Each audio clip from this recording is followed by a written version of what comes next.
warm welcome to Navkar Digital Institute. Myself, Professor Nivya Mehta. I'm associated with NDI from past 7 years. Today we are here to discuss about certain new things for a budding chartered accountants, and we have with us Mitesh Jain sir. Mitesh Jain sir, welcome you to this platform of Navkar Digital Institute. Let me brief the audiences about you. Mitesh Jain sir is an associate director in a Big Four and is a part of indirect tax practice in Ahmedabad. He is a chartered accountant and a company secretary by profession. He has provided tax advice to clients across a large number of industries, from engineering to construction to consulting and manufacturing. Mitesh sir holds an experience of almost 10 years in indirect taxes and is an avid speaker for indirect matters at various seminars, conferences organized by the trade bodies. Sir has also handled various due diligence across multiple sectors and has managed multiple projects on tax optimization, tax compliance, and litigation. He has been advising multinationals on changes in the areas of indirect taxes and has also undergone trainings for VAT laws in UAE and KSA. Welcome, Mitesh sir. Thank you so much for being a part of this talk show. Yes, sir. Yeah, it's my pleasure, and I'm glad that I got this opportunity to share my experience and thoughts on what is expected from recently qualified chartered accountants, and talk about in a little bit my journey of how I have grown in this indirect taxes. So thank you so much for giving this opportunity. I thank Navkar Digital Institute for allowing me to share my experience. Thank you so much, Mitesh sir. The audience would actually love to know that what was your journey till date, and if you can share some of your experiences, that how you chose the career of becoming a CA, then you did your CS also. Then how was the entire journey? If you can share a glimpse of it, it would be really nice, sir. Okay, so I go way back to 2010 when my career started with indirect taxes. I chose to work with a large professional service provider firm in India, and that was not a coincidence, but that was something which I would like to share. That indirect taxes was not a subject matter which I wanted to be into. Okay, but just before 2010, after I cleared my CA final, Hitesh sir told me that can you teach indirect taxes to CA final students? So I was still doing articleship, and during my articleship, sir gave me this opportunity. I was a bit hesitant in taking that opportunity of teaching indirect taxes over there at Navkar, but I was glad at that time that Hitesh sir had that trust on me that I could teach students, CA final students who were like about my age or more than or older than me at that time. So I took that opportunity. I started teaching at Navkar, and in early morning, I used to have session, and after that, I used to go to articleship. So I never thought that break of teaching students, or that opportunity of teaching students, will dovetail into a full-fledged professional career, because based on my experience of teaching, my company took me for indirect taxes. I kept on telling them that indirect tax is something I'm not quite sure I would be able to match my own expectation. But then I thought let's take it as a challenge, and from there I started that indirect taxes. So I would say, though I was not interested, but you never know what is there in for you, and you never know what happens.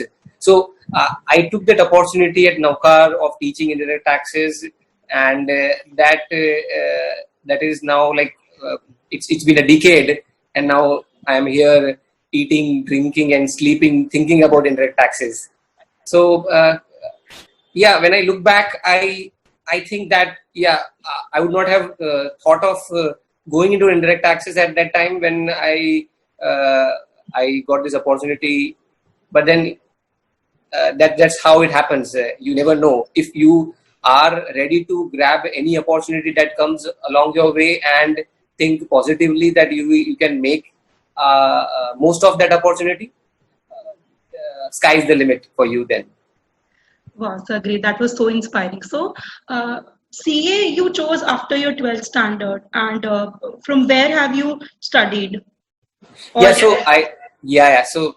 sorry, I missed that part, but I have done my CA from Navkar, throughout Navkar, and in fact, I never thought that I could become a company secretary also, but Hitesh sir inspired most of the people who were there in Navkar to take company secretary also as an option. So we enrolled, and fortunately we cleared that as well.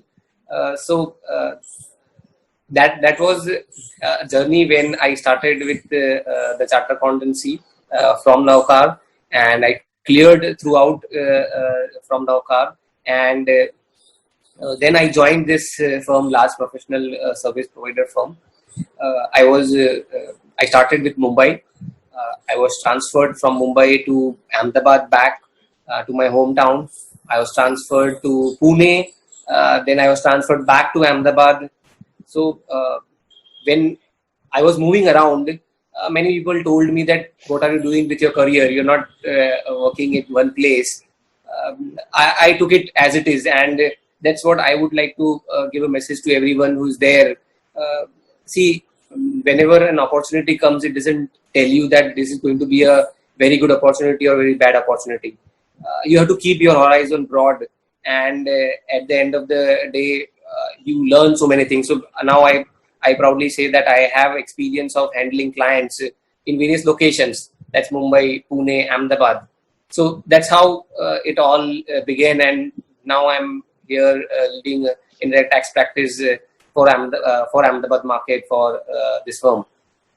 Indirect taxes is a very unexplored because then they changed to GST in 2017. So now many people are exploring it, and you have almost have so much good experience in the indirect tax. Thank you so much, sir. Your experience was really valuable to us. Now, sir, moving on, I would like to ask you a question on the recruitment process. That, as you know, that a budding chartered accountant who is aspiring to enter into the big fours or big conglomerates or multinational companies, so how should they move ahead? What is the recruitment process in like? If in general ways you can put some light on that, that how is the recruitment, how smooth it is or how stringent it is, and what are the things they should take care before entering into any of the organization for recruitment? So first of all, interview and recruitment are two words which every chartered accountant takes very seriously. Yes. And I would say, yes, they should take it seriously, but they end up taking stress on that recruitment or interview process. Okay, any interview or any recruitment process is a process which is very important for both the candidate as well as the firm where you are joining. Okay, so to the best of my experience and whatever I've seen in industry and in multinational firms, the process is two-pronged process. First is you're tested on your soft skills. So Okay. One round of interview that happens is the soft skill interview, which is typically taken by HR, wherein HR identifies or finds out whether the person has proper communication skills, what is the confidence level of that person, whether the person is mobile or not, what kind of flexibility that person likes, what kind of flexibility the person doesn't like. So all those inputs are required in order to make the process very smoother for both the parties. Okay, so that is a kind of a softer aspects interview. You're not asked on too much of technicals. In fact, I would not rate anyone on technicals if it comes personally. But then still, the idea is to understand and know the person in and out in that interview. Second level of interview is technical interview. The person, say the HR deals with human resources. Okay, they may not know what exactly the person is required to do. So the next level comes where the technical person. So, I'm in IDT.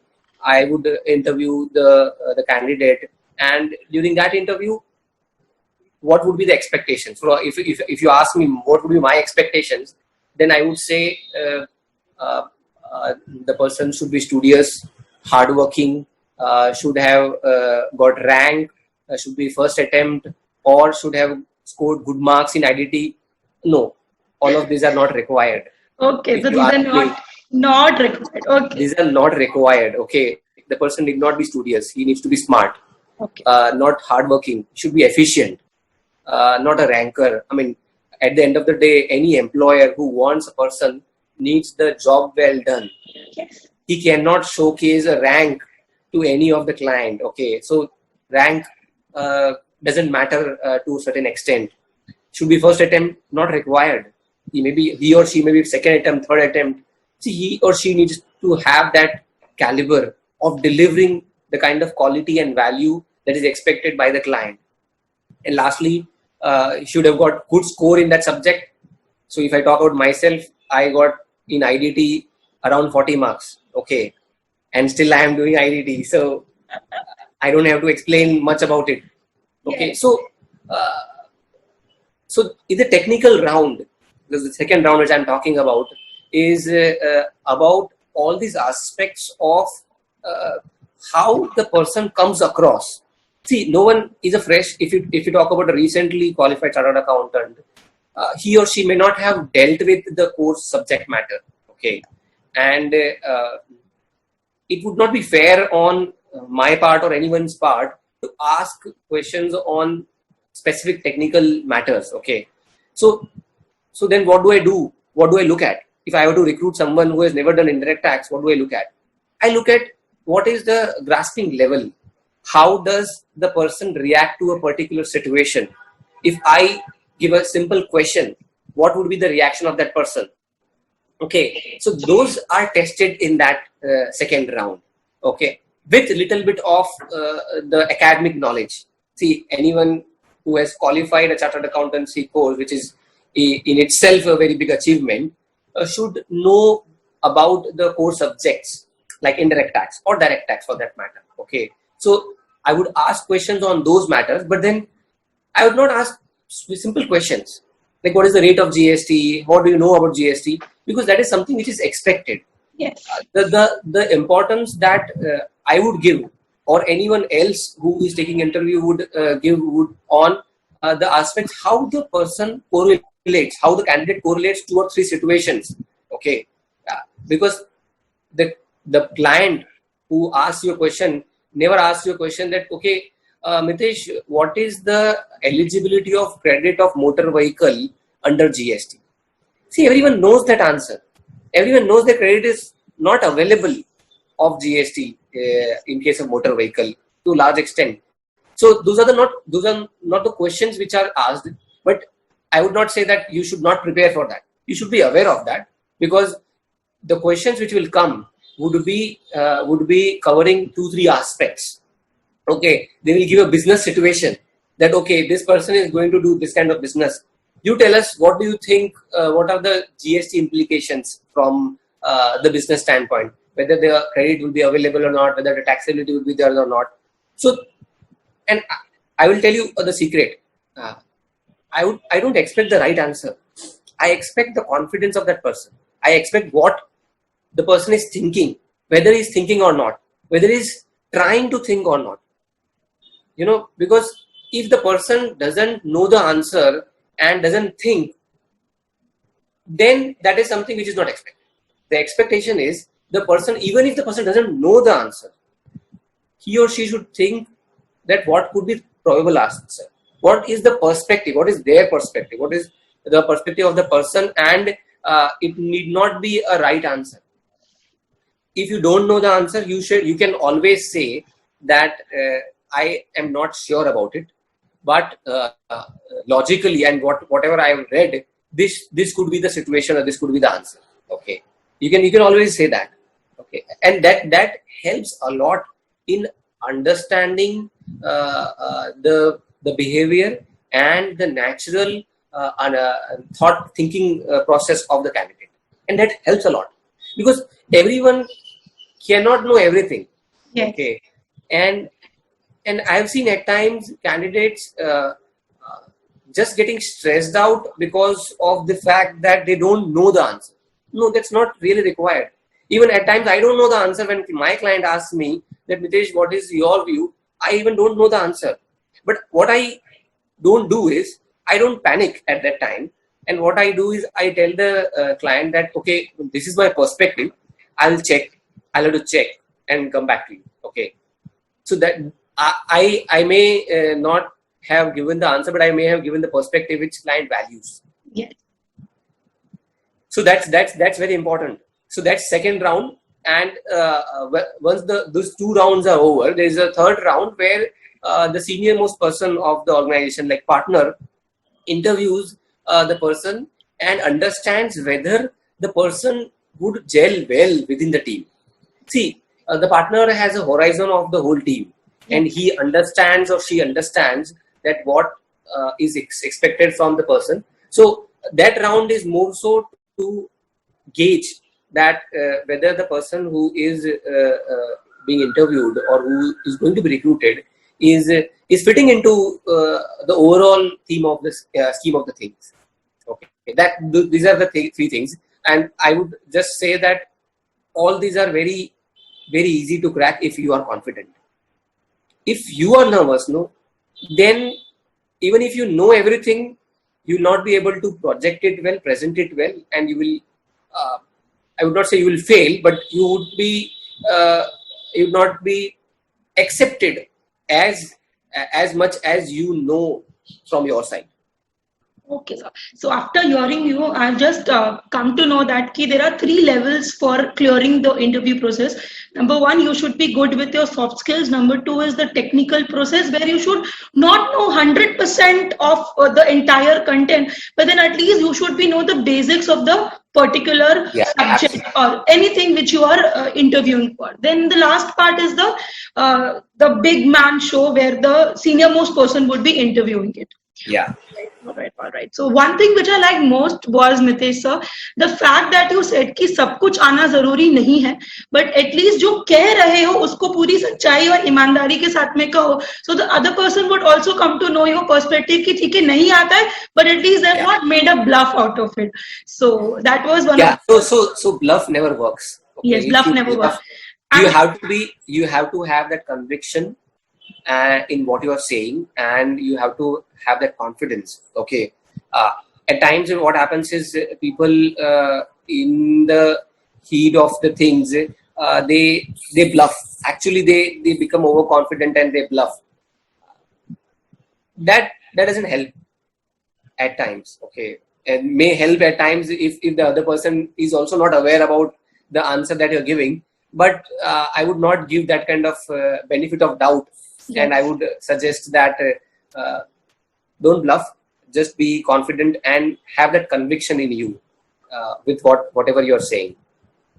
The crux is that confidence should be at most, even if you lack somewhere in the technical issues, वो तो आप eventually cover कर ही लोगे when you work with the companies, but if you lack confidence, then that is going to stop you from entering into a good organization, right sir?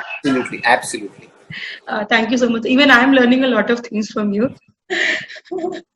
So, sir, next question is, since in your starting you said that you have traveled so much, you have seen the culture of working in Pune, then you were placed in Mumbai also, then eventually you are now placed in Ahmedabad. So you have almost worked with all good tier cities. So what kind of opportunities are available for fresher chartered accountants right now in this scenario? So what are the kind of opportunities they are catering to or they can look for?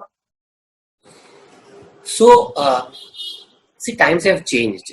If you ask me 10 years ago or 20 years ago, there was not that much of information available with people. Okay.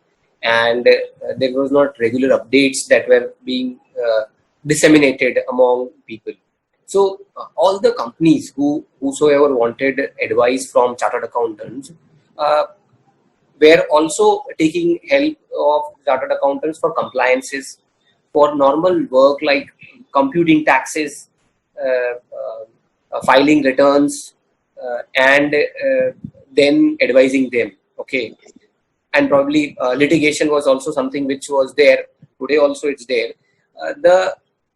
The times have changed, and now because of 2-3 things which I would like to stress upon, the kind of work we used to do 10 years ago or 20 years ago, we don't do that work, or clients don't value that much of compliances to be done. They value more of advisory. Okay. So if you ask me specifically from indirect tax perspective, there has been sea change in the law. Earlier there was excise, customs, VAT, service tax, say, okay, all those were there. Now it's like customs and GST being implemented for majority of the products. Yes. So the law is very new, and those who know about GST and those who are, as you said, people have found a lot of scope in this GST. That I would say, if you ask me, frankly, that's a short-term horizon. What will happen is people will get accustomed to GST, and the kind of work we get today is because of other technological stresses or lack of updates. There are a lot of updates in GST. Okay, yes. So somewhere I also believe that I don't know 100% of GST in spite of reading so much. Okay, so today it's not a settled law. Today the infrastructure which is there, which has been provided by government, the GST, and that is also not settled. There are some challenges here and there. So for that, client comes. But this is only for few years now. I mean, it's already 3 years. I expect 2-3 years more, and then those challenges with respect to infrastructure will not be there. So people will not come for compliances. Then GST law will be settled by that time. So advisory also would not be that much. But yes, I believe that litigation would be a lot, because this is a new law. And if you ask me, today there are thousands of advanced rulings under GST. 90% of them would be against the SSE or taxpayers. Yes. Okay, so there is some distortion between the tax payers and the authorities. Okay, so that will take time, and I see lot of, because this is a new law. It's like when we talked about service tax when completed 18 years, we said that this service tax is now matured.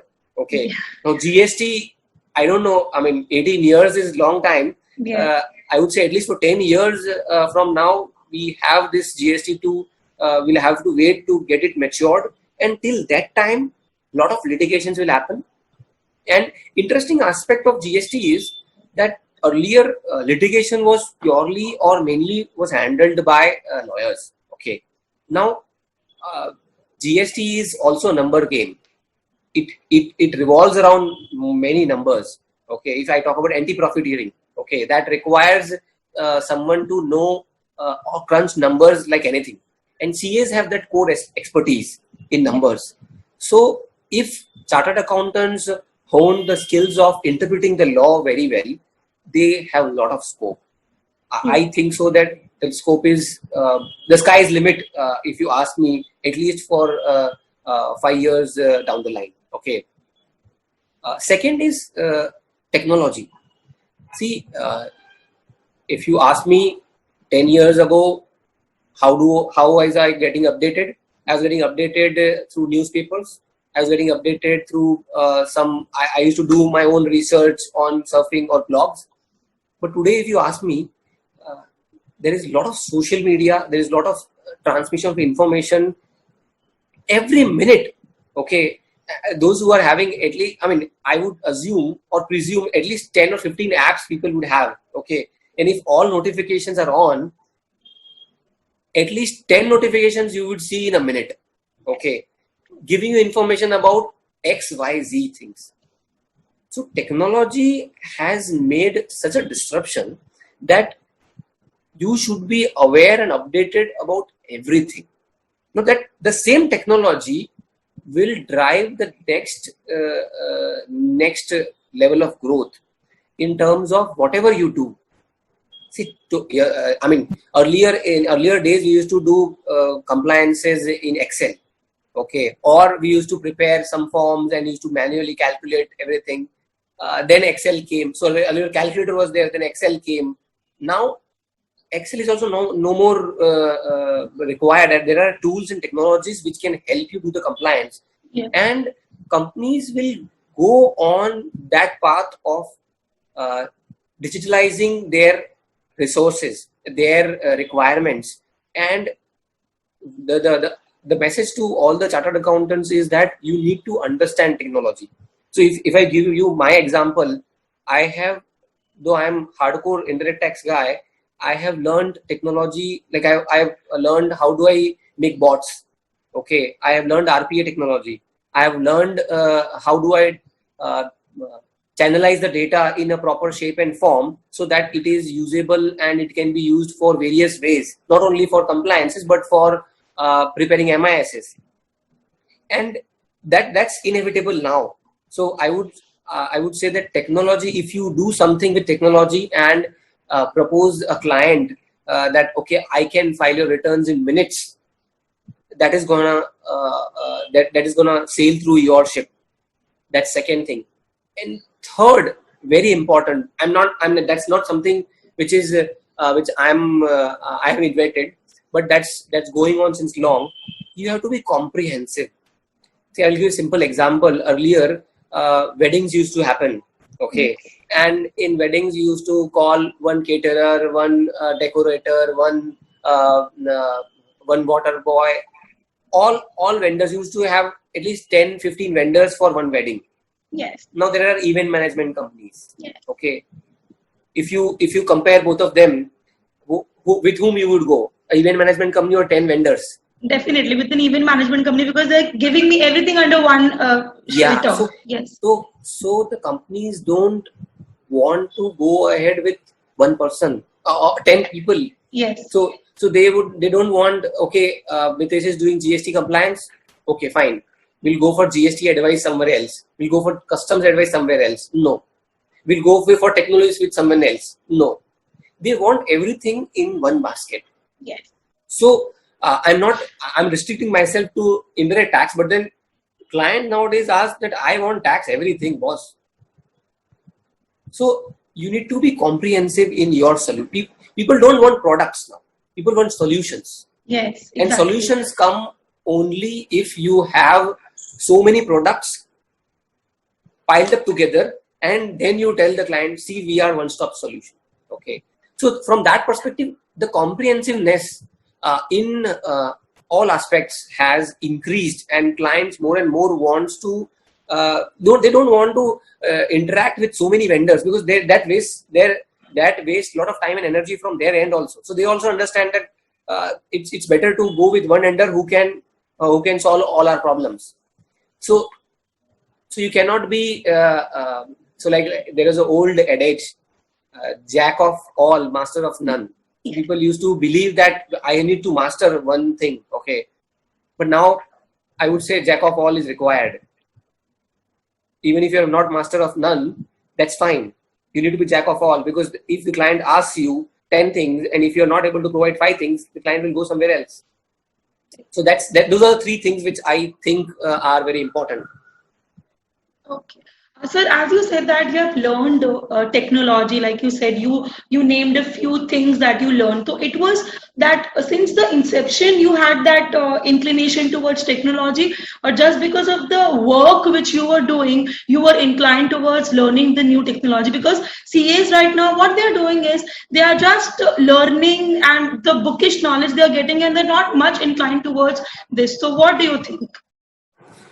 Yeah, so see, inclination was there with respect to technology, but I did not learn that much of technology at that time when I started my career.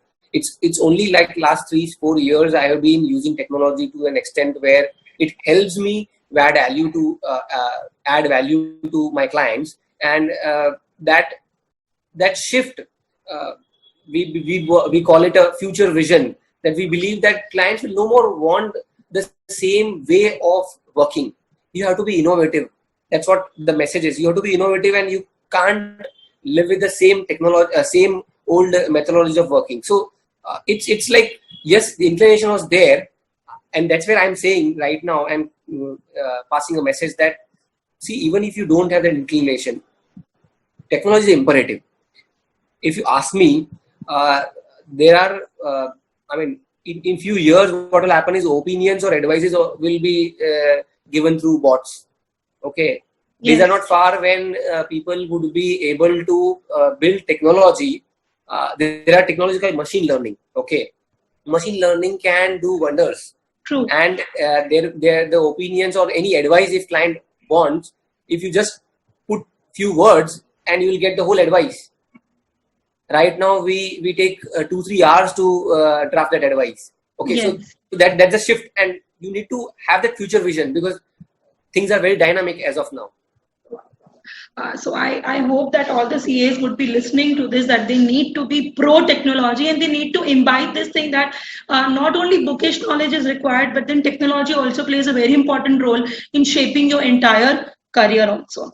Yes, sir. The next question would be, everyone is right now thinking that these times are challenging and there is going to be a dent in the economy. During these times, what work well for CAs or consultants or professionals across the nation? So what would be your take on that? Yeah, so I would say that yes, definitely these are challenging times, and everyone is thinking or contemplating what will happen in future. Okay, because we don't have a vaccine as of now, or we don't know when this will stop. At least in India, if I talk about every day a new number of cases, and it's the number of cases are rising only. Okay, it's not declining yet. So at this time, what I would suggest, what works well, is that you need to identify and understand the pain areas of the companies you're working with. Okay, or it's not only about the companies, it works well in personal life also. Okay, you need to identify, understand the pain areas of the other person, other companies, and then think about it, innovate, and have a kind of innovative ideas put on table, and then you will be able to convince the company or the other person that yes, you have something different. So I'll give you a simple example. I give you one point that no one asks you today that whether credit of motor vehicle would be available, okay, under GST. That's something which is available on WhatsApp. Everyone knows. If someone types credit of motor vehicle, there will be 1,000 hits on Google as well that is not available. You have to be a prodigy of unimaginable possibilities. Okay, you have to be. You have to think broader. Can I propose to the client that if it is hurting so much to you, can we do a representation to the government that this is hurting to you? Can we find out a way through which, a legal way through which this credit can be available? Okay, those are the ideas you need to think of. Okay, today what happens, if you have a bookish knowledge, okay, then if I ask the person, a chartered accountant, a new chartered accountant, whether credit is available, he said no, not available. And if client says no, I want the credit, what should I do? You said it's not available under the law. That's it. Even I used to do that when I was 10 years ago, but that doesn't work now. Yes. Okay, so you have to be very innovative, and you have to think beyond normal things. Like people are now must be hearing this new normal. Okay, this is the word new normal. So the new normal is this only, that all easy things client or companies or anyone would not want to bother you for that. Yes. Okay, people want to be independent, Atmanirbhar. You must have heard that. Okay. Yes, definitely. People have now that kind of patience and that kind of. So earlier, I will give you an example. I was impatient to various situations. Okay, I would want things very prompt. Now I don't want things prompt because I've learned that okay, I need to be independent. I need to be patient. So clients also they are patient. They have started understanding that to the extent they are independent, that is good for them. The moment they depend themselves, there are adversities which may haunt them. Okay, like simple example of maids. People were dependent on their maids, right? But Yes, then yes, they became independent. So clients don't want you for simple tasks. No, it's a simple task, right? You can yes, do it. You outsourced it because you felt that okay, someone else can do and I can save my time. yes. But you did on your own during this time, during COVID, right? So want to give anything or would not bother you for simple tasks. So you have to be innovative.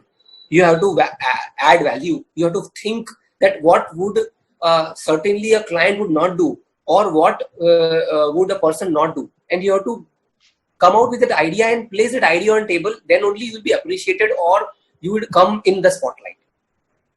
You need to think out of the box, right? So you need to Absolutely. think out of the box, new innovative ideas, something that would value add to every client, and that cannot be learned through books, right? आप उनको Yes. सिर्फ books से नहीं read कर सकते. You need to explore. Yeah, you need So to expand your horizon. You should not accept a situation as it is. yes, You should challenge that situation, challenge that objectivity of that law, challenge that provision, challenge everything under the sun. Okay, and then you will realize that you have a lot more potential than what you thought earlier. so much. So that was indeed a perfect answer, that one should think innovative and one should think out of the box. Now, sir, my next question would be, what tips you would like to share for all new chartered accountants who would want to carve a niche in various fields? So any one or two tips that you think would actually help them in their career and who wish to start their career now? Yeah. So see, chartered accountant course also has become competitive. Yeah. And the field has also become competitive because there are many chartered accountants now. Okay, what is important for you specifically is that you are not expected to know only the bookish knowledge. You need to know beyond your academics. Okay, you need to know beyond your work. Okay, so I'm expected to know everything about my clients. I'm expected to know what is happening in global economy. I'm expected to know what is happening in Indian economy. Okay, you're expected to know because your future actions and steps would be dependent on all those aspects. Your bookish knowledge will not help in that. So what you need to do is, and the information is available. It's not so that earlier it was not available. Yes. Now it's available. You have to channelize your energy and time in the right direction to understand what is required for you and what is not required for you. And that's where I would suggest that you should know, you should have knowledge beyond your subject. You should have knowledge beyond your work, and that only will make you a wholesome person. Okay, that's one. Second would be, see, with technology advancements and advantages, there comes distractions also. Okay, Yes. I have seen people thinking that wow, that during exams will not touch social media. Okay, and people those are appearing for exams, they shun away for 2-3 months social media. Okay, I would say yes, that's one school of thought. But when you jump into practice or when you jump into industry, these exams are every month. You have to take that exams. You have to pass through that exams. You cannot shun away social media. Okay, because that social media only gives you the relevant information that you need. So you need to make yourself so robust that you avoid distractions. Okay, while you're working, while you are doing any assignment, you have to avoid. You need to manage yourself, and that micromanagement is required at your level. No one else can micromanage you. You only can micromanage yourself, and that is what I would suggest. How do you avoid that distraction in your professional life? That will only lead to appropriate. That will lead to a direction which will have some growth and success. Otherwise, these distractions you will live a normal life. Okay, you'll not live an extraordinary or abnormal life if you expect that to be. So that avoidance of distraction is important. Next is innovative. I spoke about being innovative. That is very important, that you should be innovative. This is a very important thing in today's life. And lastly, efficient. Okay, you can't be doing a job or anything. So I'll give you a simple example. If you had a maid, okay, or a cook who used to do the whole lunch in 1 hour, and you're taking 3 hours, does that help? So if you start at 12 o'clock, so the cook used to start at 12 o'clock, 1 o'clock your lunch was ready. Everyone used to have it. And if you start at 12 o'clock until 3 o'clock you're preparing the lunch, the other people will remain hungry, right? Yes. So that same thing applies to the work which you do, the assignment that you do. If someone else can do the work which you are proposing to do in 1 hour, if someone else can do in 10 minutes, client will not come to you. Exactly. Client simply say that he's doing in 10 minutes, why should I come to you for 1 hour? True. I will have to pay you extra one, and you will take more time from my side. So you have to be very efficient. So there is no parameter of efficiency. What is expected is whatever you do, you try and think that if I am doing today this job in 1 day, how can I do it in half day? How can I do it in 1 hour? How can I do it in 10 minutes? I will tell you practical examples. Earlier, my team used to prepare a return in 3 hours or 4 hours. That return can be prepared in 10 minutes now because of technology. Yes. I can't tell the client, no, I will take 3 hours. He will say, boss, go away. I will hire someone else. True. Just a very crude example, but Yes. that's how you have to be efficient. Yes. So wherever you are, I would not say that, okay, you are taking 2 days and reach 10 minutes. Wherever you are, try and think, how do I optimize that? How do I become more efficient? That only will help you in longer run. So you're just trying to explain one thing, that a person should be efficient also, and he should be effective also in whatever he is doing. Yeah, Right. absolutely. So effectiveness and efficiency. All right. So these are So the that's bare minimum. Effectiveness is bare minimum, I would say. If you're a so it's like so earlier 3 hours someone was taking to prepare the lunch, and Yes. now the person does in half an hour, but is half cooked. Then whether then yes. no, it doesn't help. So that's bare minimum, that you have to prepare the meal which is which anyone can have, and within less time. All right. And I think I liked one more thing which you said, was that the examination actually starts once you enter into the real life. So whatever you are writing, that is only for the degree purpose, but then the real examination starts daily when you enter into the professional field, when you work for any organization, of course. Absolutely. All right, sir. So next would be, overall, in your view, how things are shaping up for chartered accountants and how CAs are perceived in the market. So what are your thoughts on the same thing? So, I mean, I covered a little bit earlier. Yes, you covered. Okay, but then I would say that there are a lot of opportunities, and what makes chartered accountant special, I would like to stress on that aspect, that you or I or a chartered accountant is stress tested in many ways, in many areas. Okay. Which is not there in other courses or other professional courses. Okay. Yes. So like in a lawyer does fantastic job in interpreting the law. Okay. So a company secretary would do very legal drafting and all those which is required as a company secretary. Cost accountant would crunch numbers very well than what a chartered accountant could do. Okay, possibly. Yes. But a chartered accountant is tested on various things, and that's where I said that jack of all is something which is required. Okay, and I mean, everyone is aware. I need not say that chartered accountants are accepted in many fields. Okay, even in fields where legal interpretation is required, or fields where some costing is required. So everywhere chartered accountants are accepted, but that is something which should not be a precursor, or you should not presume that okay, everywhere I am accepted, hence I should be proud of myself. No.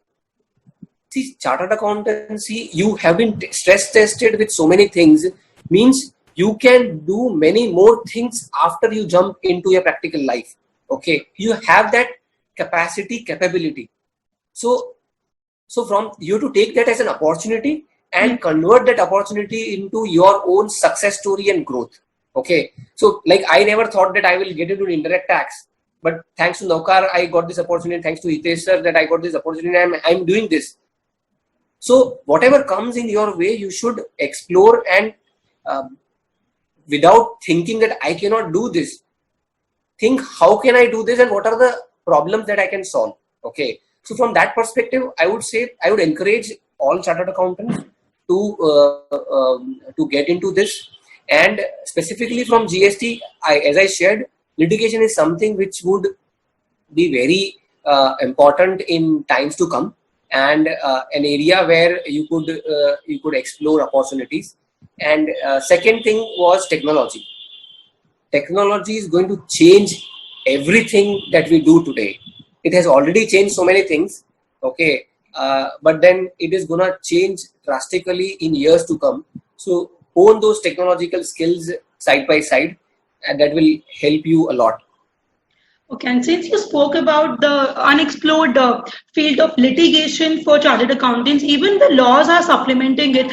Like you have got a right of legal representation in all the quasi-judicial tribunals. Like you can appear in NCLAT, you can appear anywhere where the litigation field is very much. So that is one thing that every chartered accountant who would be listening to this would be happy to know, that litigation is something where unexplored field is there.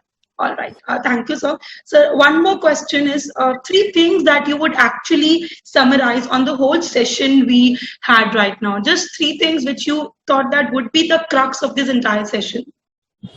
Yeah. So first, the confidence you need to have. Yes. Second, innovation. Yes. And third is technology driven. These are the 3 things you should keep in mind. You should mug it well, that these 3 things will help you grow in whatever you are doing. I mean, wherever you go, these 3 things will help you. And sir, definitely what experience you carry in indirect taxes is something which is multifarious, and definitely you're going to be beyond the sky, and we wish you success in all the endeavors which you do. And thank you so much for being such a good orator, and Afkar Institute is indebted for you for this particular webinar and this interview which you shared with us. Thank you so much, sir. So you'll thank you, Nivya. I mean, I should thank for giving this opportunity, and there's no I'm as I said in my story, in my journey, I'm actually indebted to Naukar because they gave me the opportunity of teaching indirect tax. That trust which was reposed 10 years ago, a decade ago, is reaping well today, and that's how I am today.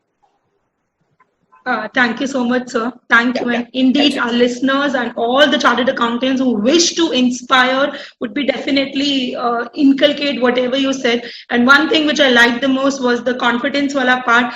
And I'm definitely still learning from you the confidence and the technology, since I'm not that good with the technology. So definitely I'm going to get that lesson from you. Thank you so much, sir. Thank you. If you like this video, share it with your friends. Subscribe to our YouTube channel to watch more such videos and learn from our expert faculty members. Press the bell icon to get regular notifications whenever we upload a new video. Download NDI mobile app to get complete CA course online. We value your support. Thank you for watching.